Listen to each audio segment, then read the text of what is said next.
The following program will present ideas that may be contrary to your present beliefs.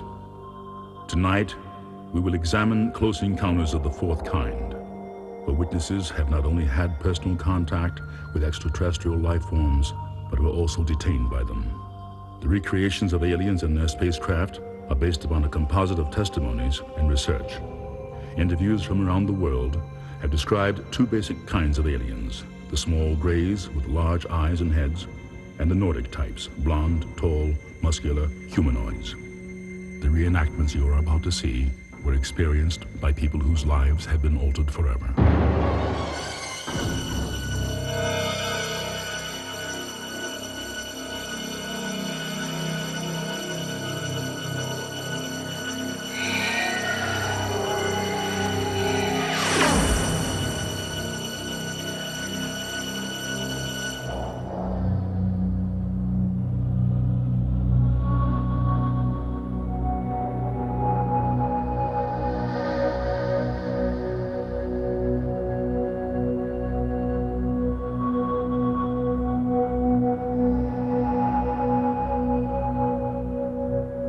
My name is Travis Walton. This is my story, and it's real.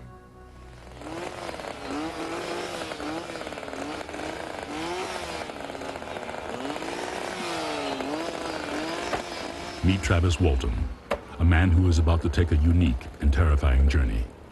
A journey to the other side of his belief system. All of his notions of reality will be called into question. But right now, what Travis has on his mind is very much of this world. His best friend, Mike Rogers' young sister, has stolen his heart. I'm gonna ask her. Gonna ask who? Dana. Ask her what? Yes. Let's get off this hill! To marry me. Great. Makes my day. Mike. What's your problem? She's too young. You got your whole life to get married. Don't rush it. I love you. Yeah, that just solves everything, doesn't it, Travis?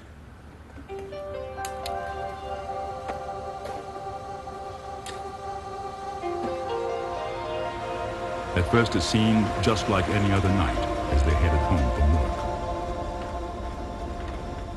What's that? I don't know. Maybe it's forest fire. I don't see any smoke. Yeah, well, what the hell is it? Get closer to it, Mike. Get closer to it.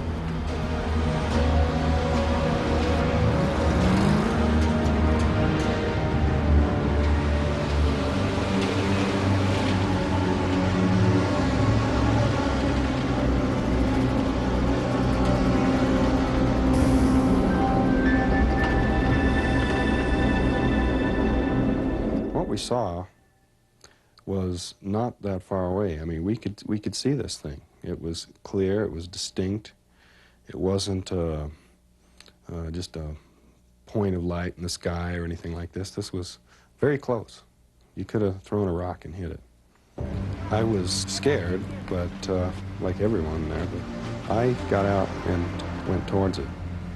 That might have been a foolish thing, but I was thinking this thing might take off, you know. I just wanted to get a closer look, and I figured this would vanish. Travis! Get back in here!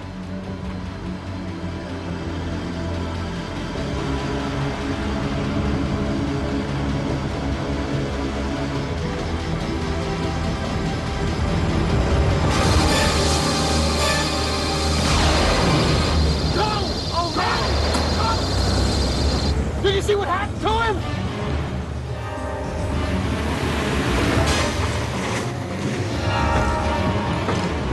They killed him! They're gonna kill us too! Shut up! Bobby, just shut up! We gotta go back. No way, Mike! Are you crazy?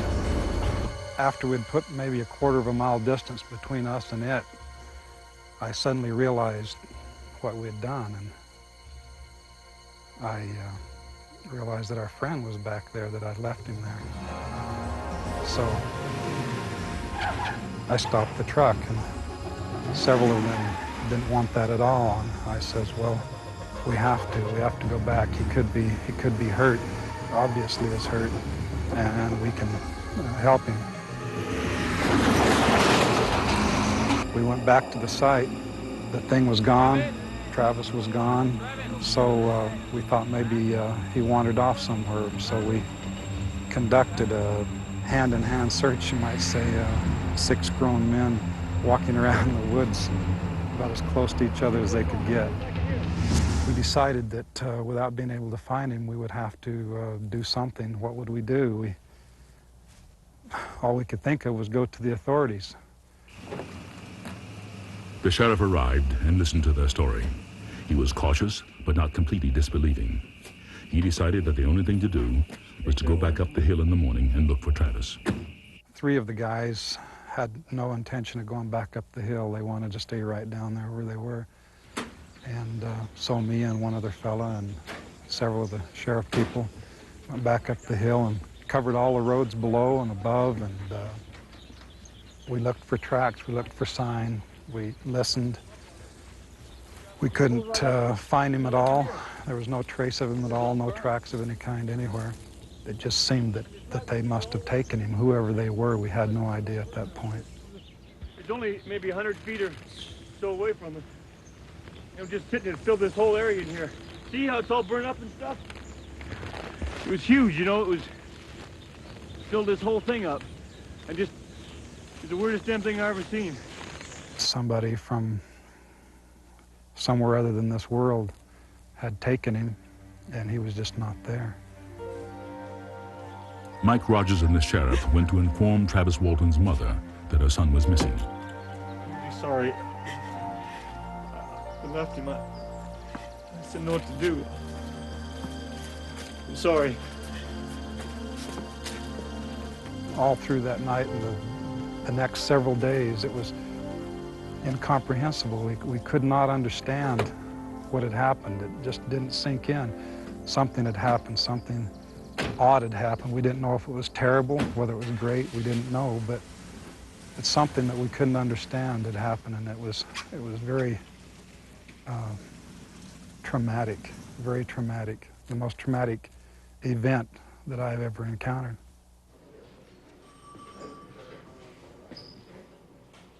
The sheriff from Holbrook suspected that the men had murdered Travis and buried his body in the woods, and that they were using the UFO story as an alibi.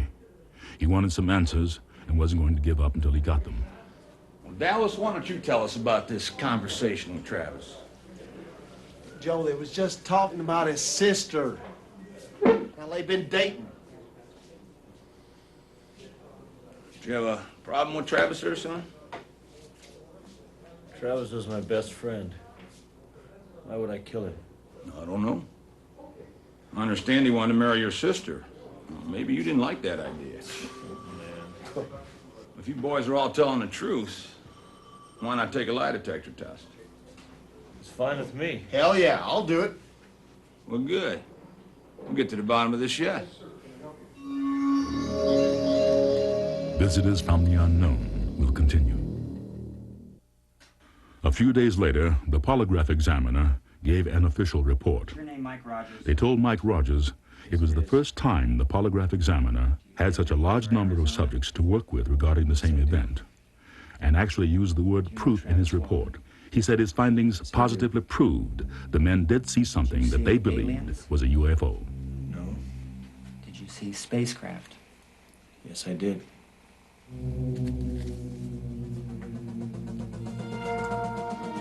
Later, Travis returned with a remarkable story.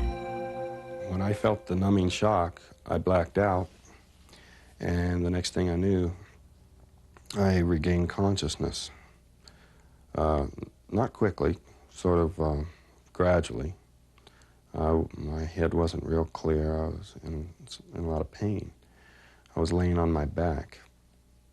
I didn't know where I was. I remembered what had happened in the woods as I was regaining consciousness, I was trying to figure out what I was and what was going on. I thought maybe I was in a hospital or something, that I'd been hurt.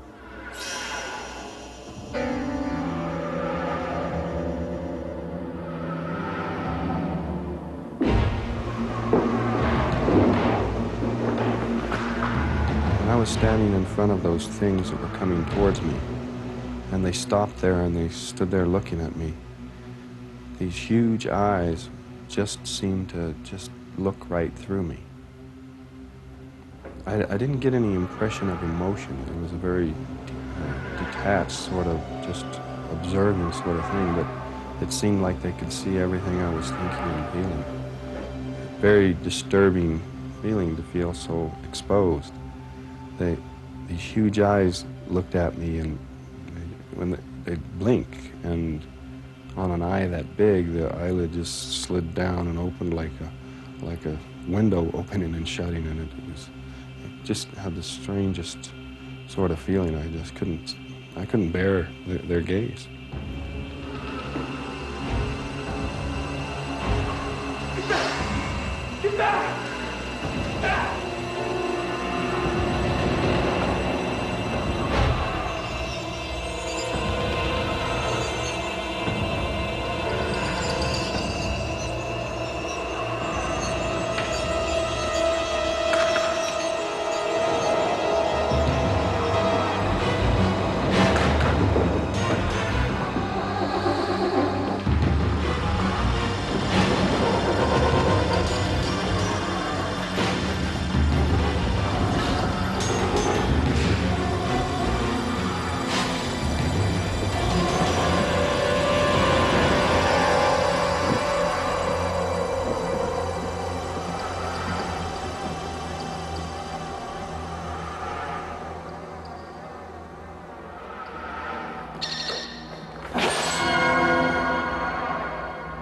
There was a lever there, and when I moved that, the star pattern appeared to move.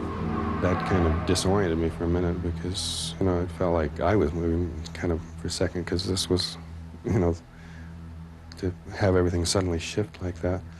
But I figured I'd better quit messing with that. I had by that time surmised that I was in some sort of craft and connected it to what had happened before, and figured I might crash this thing or something.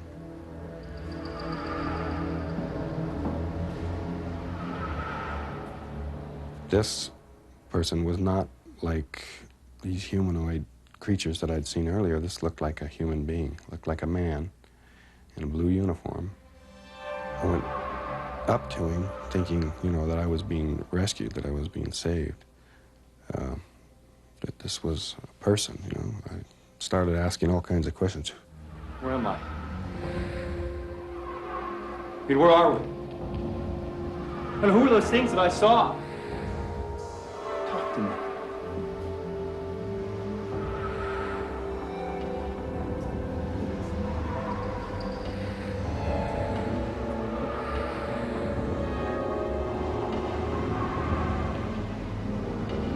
When that door opened, there was an inrush of air, and it felt like fresher and cooler than where I'd been.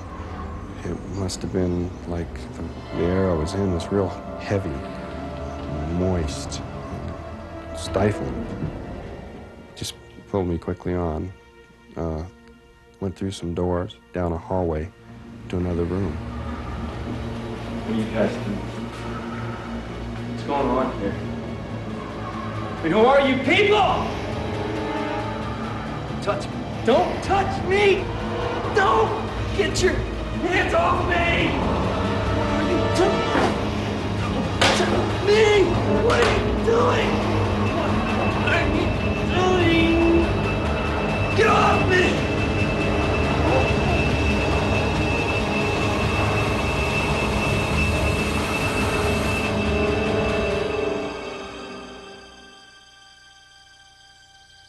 Five days had passed before Travis returned.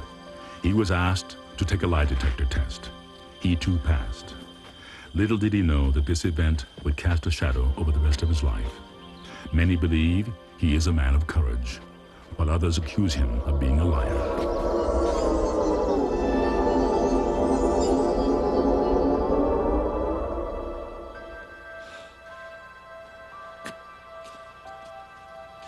The thing that has brought more frustration and pain into my life as a result of all this happening is the fact that people can't see me anymore, me as a person.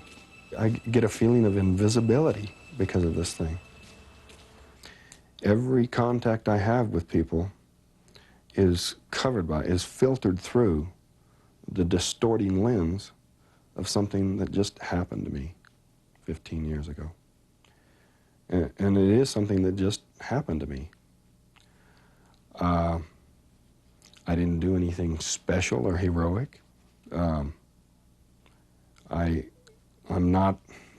not a hero or a celebrity any more than I'm a deceiving rascal or a crackpot space cadet sort of person. I would like to be seen as myself, rather than in terms of this thing that just happened to me. It could have happened to anyone.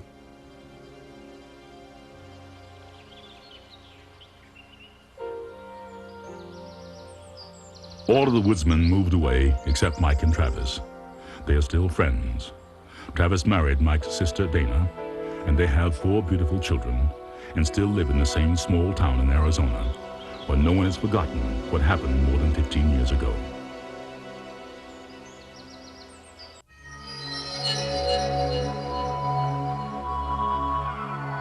My name is Alan Godfrey, and this is my story, and it is real.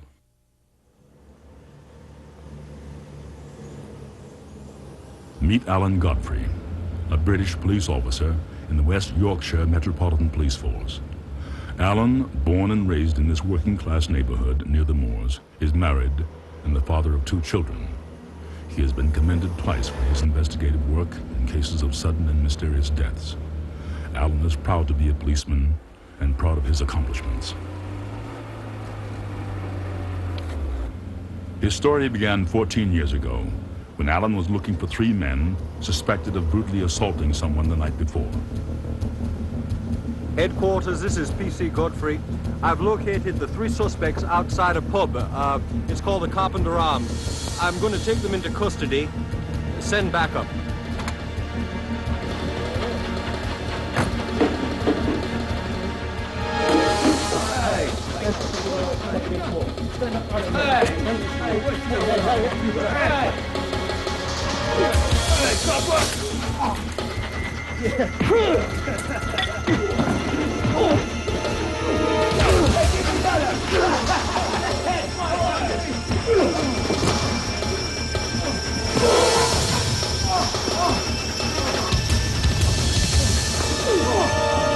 I was kicked in the groin area, as a result of which later on I did lose a testicle. The police surgeon explained that Alan would require a long period of recuperation. You're going to need a lot of rest. He was both physically and psychologically devastated and was told he would no longer be able to have a normal sex life.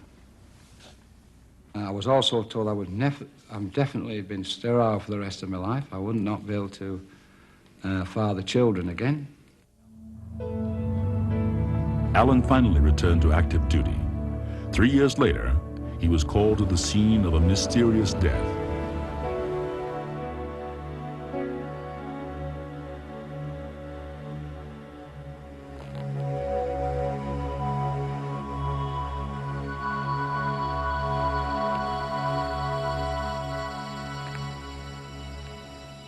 Looks like we got a murder on our hands. Right. I'll call it in. What was strange about the guy was he was wearing a top coat, but he wasn't wearing a shirt. He was wearing a string vest, you know. His jacket had been fastened unevenly at the top here. His trousers and the fly was undone on the trousers.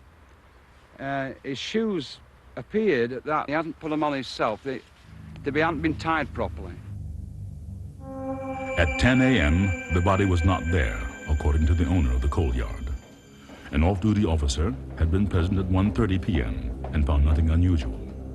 Later that afternoon, the body was discovered, and subsequent tests proved he had been dead for at least 8 hours. So the question remained, where had he died? And how did he get to the top of the coal pile?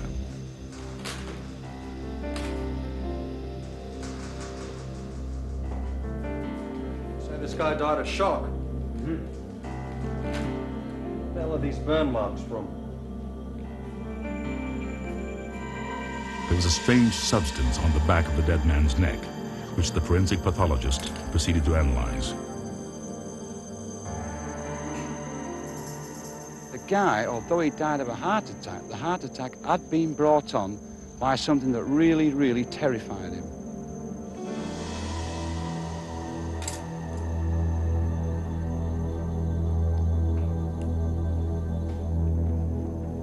The victim was identified as Zygmunt Adamski.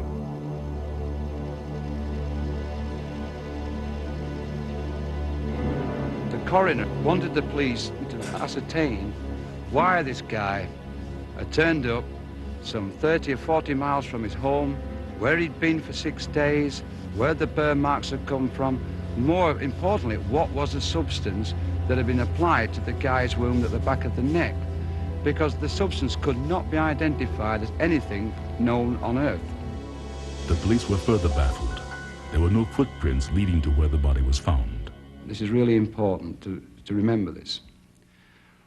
The fact that the guy climbed a stack of coal, supposedly climbed a stack of coal, if he had got there under normal power, was suffering from a heart condition in inclement weather as it was, and to lie there on the top and just look up at the sky and die is ridiculous.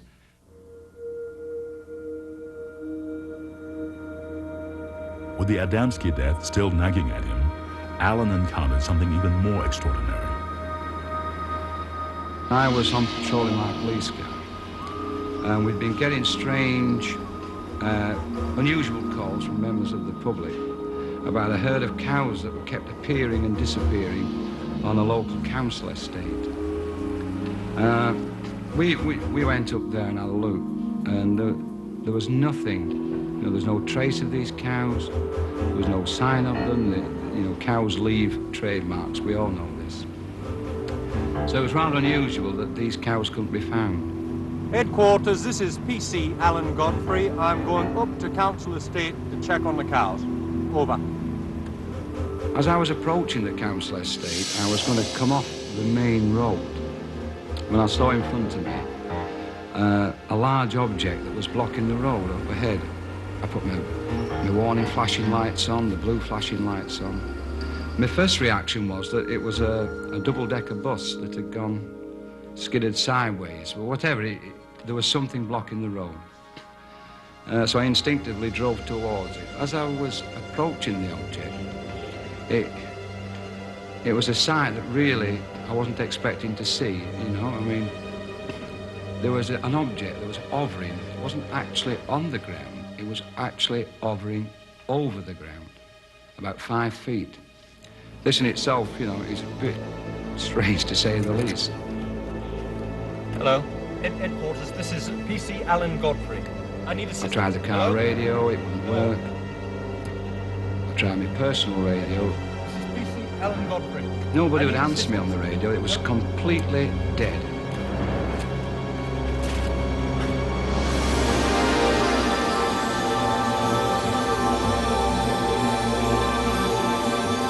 I've got hovering in front of me about 25 yards is an object that really one only expects to see in such films as Close Encounters of a Third Kind, E.T. and things like this. I mean, this was totally unbelievable. It just didn't register with any of the training I've been given as a police officer. It became obvious to me that what I was looking at was a UFO. There was no emittance of noise from it, and there was certainly no heat coming from it. The trees that was lining the road were shaking violently, so whatever it was, there was a force coming from it. Although at that time, while I was sat in the police car, I couldn't feel any vibration in the police car, but there was no way I was going to get out. I wasn't going to get out of the police car. I felt very secure in there.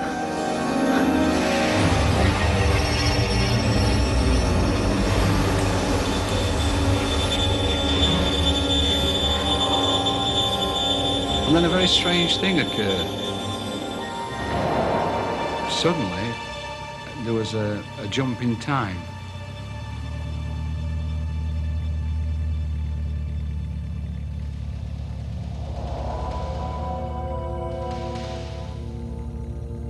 After I'd done the drawing, or my last conscious memory was of doing the drawing, I suddenly found myself another 20 or 30 yards up the road, driving the police car, and the object had gone.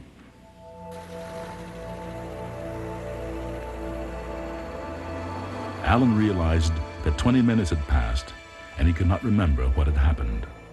He turned the car around and went back to where he had seen the UFO. I was a bit gobsmacked at this.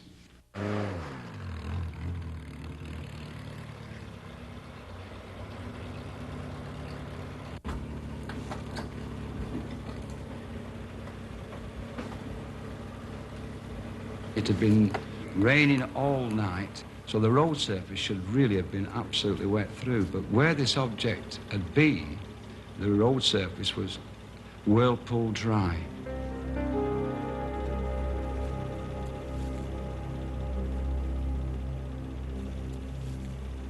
Alan drove back to the town center to get two of his colleagues. The three of them returned to the location of the sighting. So, where are the little green men, Alan? Oh, that's funny, yeah. How come it's totally dry here, and everything else is wet? Maybe Alan's really seen something? So we went into the adjoining park, and the only way you can get into the park is over the bridge and through a locked gate, which is obviously it's open during the day, but during the hours of darkness, the gate's locked. So nothing can get into the park. We got in. We unlocked the gate because we have the keys to get into the park for obvious reasons. What they discovered was a herd of cows that had mysteriously appeared in the center of the field. These were the missing cows that Alan had been looking for. This is the herd of cows I've been looking for all night. We've been running around, and here they are. How'd these cows get in here? There's no trail.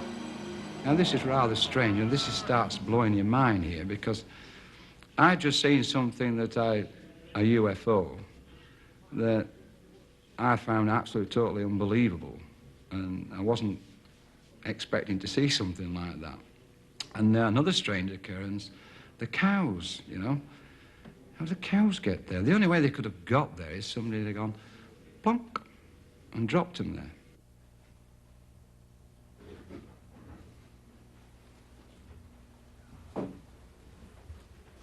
Although Alan's fellow officers did not take the incident seriously, an inspector reminded him that it was official procedure to report the incident to the divisional headquarters in Halifax. The object was reported by 3 other police officers 12 miles from here, and 2 more in Lancashire County. The teasing stopped. For the next 12 months, everything went back to normal. Then, an investigative reporter realized that the PC Alan Godfrey of the Adamski case was the PC Alan Godfrey of the UFO case. The reporter suggested Adamski was the victim of a UFO abduction. The story hit the front page of a national newspaper with Alan as the link between the 2 mysterious incidents. The spotlight was on Alan, and he and his family and superior officers were not at all happy about it. Crikey. Whenever Alan testified in court, His credibility was ridiculed because of his UFO report. His superiors attempted to humiliate him. They wanted him to resign from the force. They even took his police car from him and replaced it with a bicycle. Meanwhile, a friend who had also experienced a UFO sighting convinced Alan to undergo hypnotic regression. The hope was to discover what had occurred during the missing 20 minutes. This regression helped him.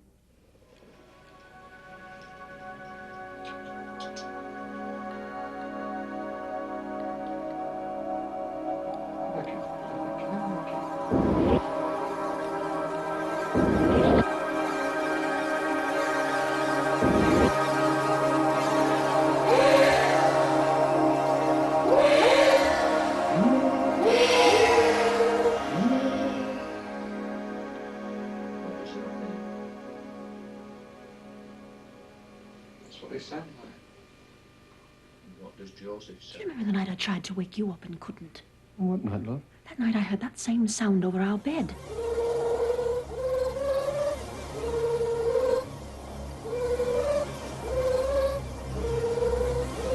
I tried to wake Alan up, but he was in such a deep sleep I couldn't wake him. Finally, the noise went away. The next morning, Alan and I made love for the first time since he was beaten up. And then I became pregnant. Well, all I want to know is how did my wife get pregnant if I'm unable to father children? I mean, maybe she's been fooling around, huh? I don't know how it happened, Alan. But your condition has completely been reversed. This test shows you're fertile. Back to normal.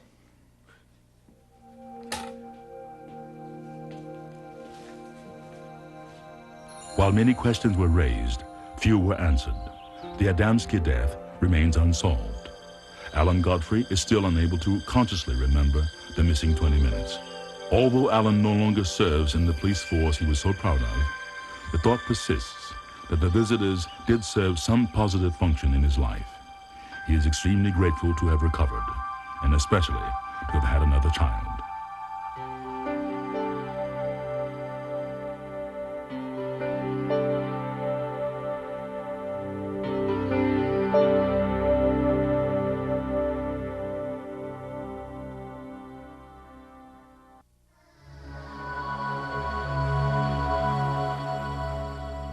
My name is John R. Salter, Jr.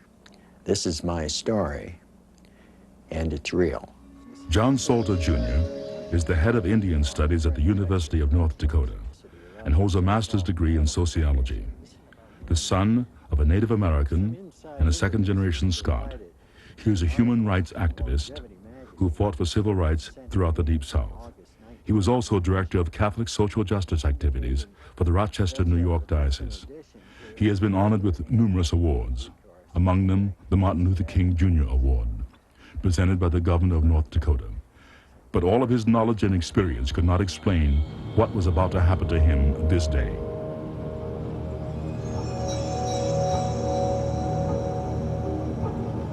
John Salter and his son left their home in North Dakota for a speaking tour in the Deep South.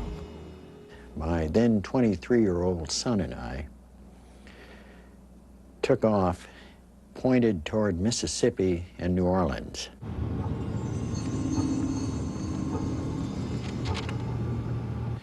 Since I've been about 13, I've traveled with my father all over the country. And one of the things we've always done is pick the straightest shot, you know, from point A to Z. However, on this trip, John Salter, for reasons he could not explain, took a route which was completely illogical. Intending to stay on Route 61, John Salter turned off the main highway onto a less traveled road, heading in the wrong direction.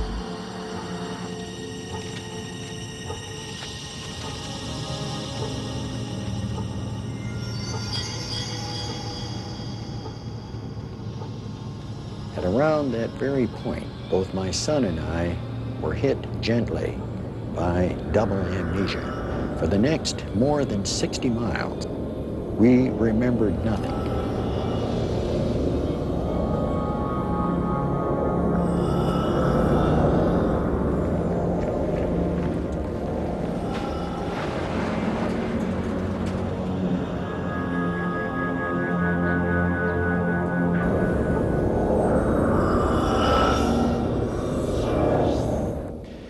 about 10 minutes of 8, almost an hour and a half later,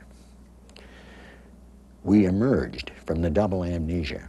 It was dark. I was going down a hill. I can recall very clearly the lights of the pickup on the highway, the sound of the engine and the tires flowing into my broadening, expanding consciousness.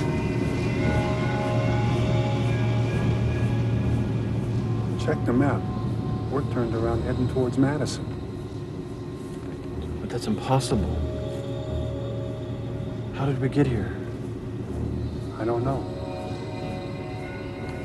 Been off course for over an hour. I can't remember anything. Neither can I.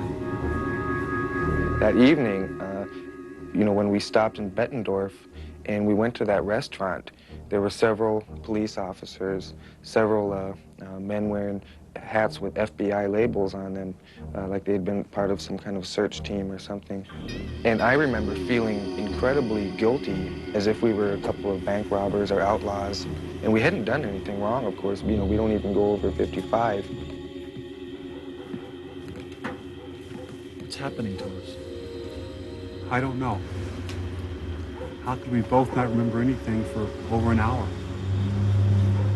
Dad, why are we whispering? Why do we feel like we did something wrong?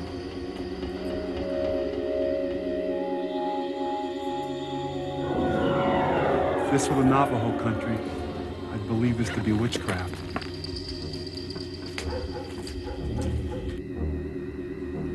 We drove down the highway and we were listening to music and kind of talking quietly.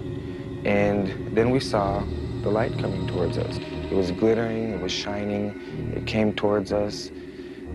It was unusual, it was fast, and it had my complete attention. I couldn't look at anything else.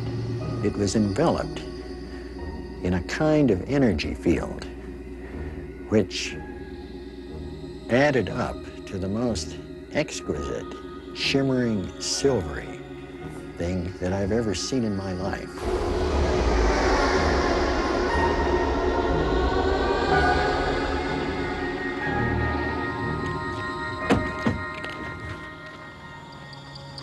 Dad, that was a UFO, wasn't it?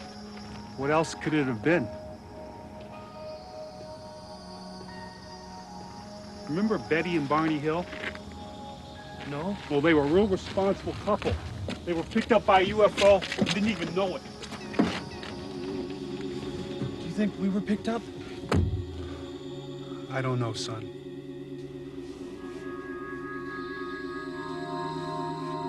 To the Salters, this extraordinary sighting somehow seemed connected to the missing time and odd feelings of the previous night. I also saw this as a very friendly kind of an appearance, a sort of a adios or a hasta luego. But the Salters were still mystified. The real significance of what happened was about to unfold.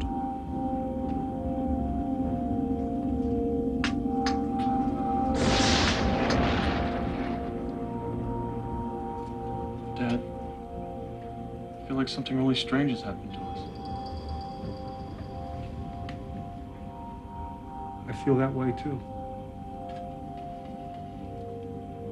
I know this sounds weird,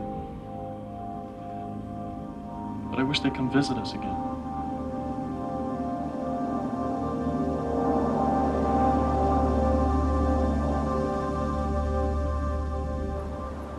As they continued their journey, the Salters searched their memories for explanations. What really occurred during that missing time? Why did the UFO appearance feel so familiar to them? And why did they have such feelings of longing for something they could not identify? In a series of recall flashbacks, the lost time slowly came into focus.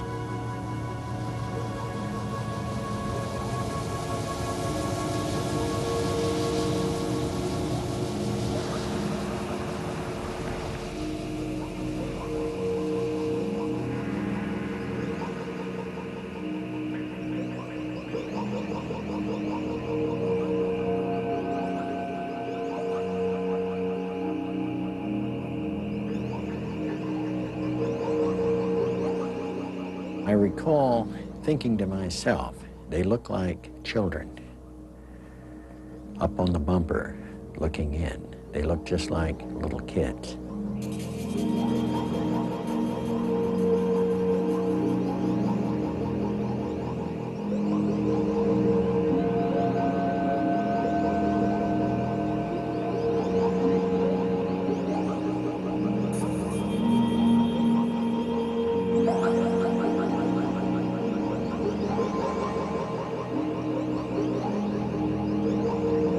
Standing in the shadows was another humanoid.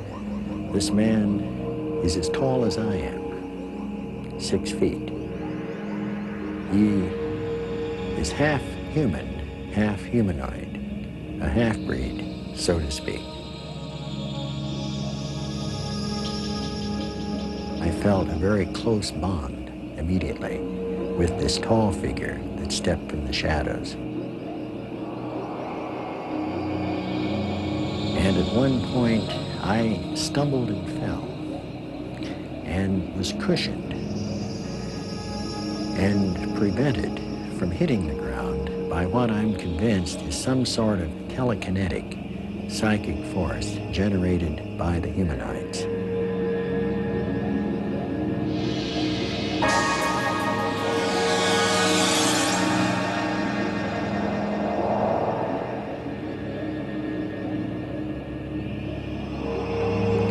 Inside, into a small room with curved walls. The atmosphere was rather Spartan in nature.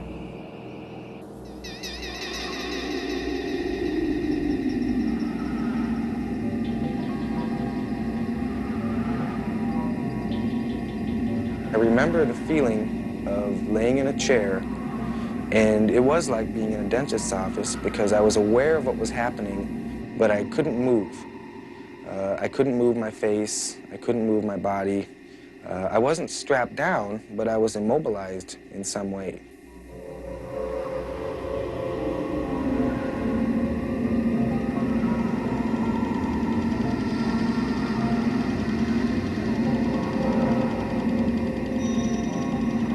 One of the things done initially to me after a cursory medical exam was placing of a very small implant up my right nostril and beyond.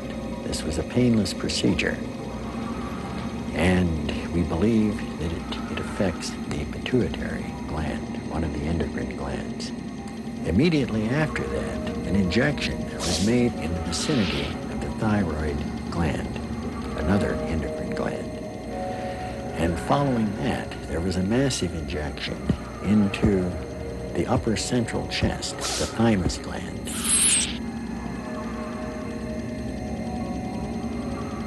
There would be like a zipping sensation, almost like tiny electrical shocks. I've talked to people who've had tattoos and they've described that as being similar. My feeling was one of great friendliness, very much at ease.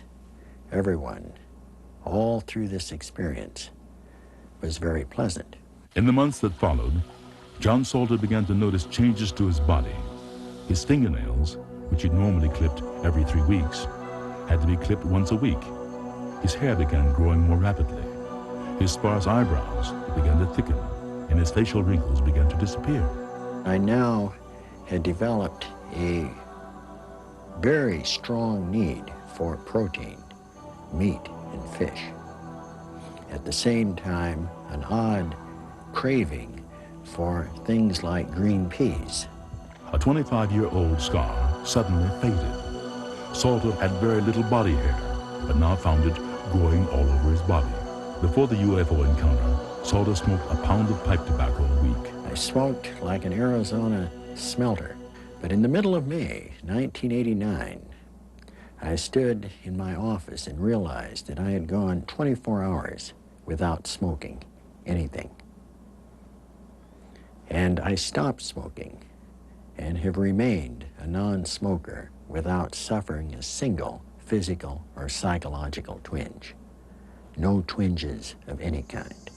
I recall that we walked through the woods, downhill, back to the pickup, and I felt an extraordinary sense of sadness at the fact that we were parting.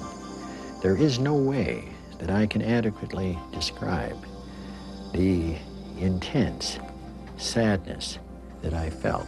And then the message came that we will all see one another again in another place, in another time.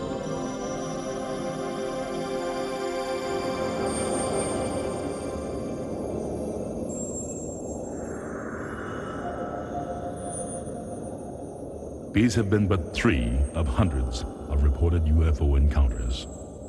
While no scientific proof is available to the public, one thing remains clear. A growing number of people believe extraterrestrial life exists, and still others believe Earth is being visited regularly. If so, where are they from? What do they want? These questions remain unanswered.